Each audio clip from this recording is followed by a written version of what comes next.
Seven অর্ধেকটা খাইলাম আর অর্ধেকটা আছে, এটা ড্রাইভারদের লয়ে খাই।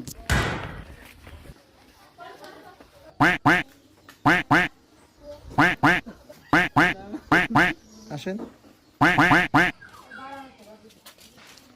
তোমরা কোন এলাকা? ঠান্ডা খাইবা? তোমরা এলাকা ঠান্ডা আছে, তোমরা বউ, তোমরা ঠান্ডা খাও।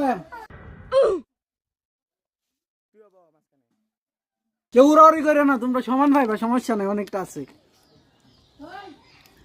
সিরিয়াল মেনটেন করো। আরো লাগবো ভাই? আনাল্লাহ তোমার ভালা। আরো লাগবো ভাই তোমার? আনাল্লাহ তোমার ভালা, তুমি খাও। আরো লাগবো? আনাল্লাহ তোমার ভালা, নেও। আরো লাগবো তোমার? জান দাদা, তোরা খারো। তোরা যে না করলে তোরা কি ফেট বসছে? 7-8 টাকা হয়েছে একটা বর্তু। মামা ঠিক কইছো। মামা ঠিক কইছো।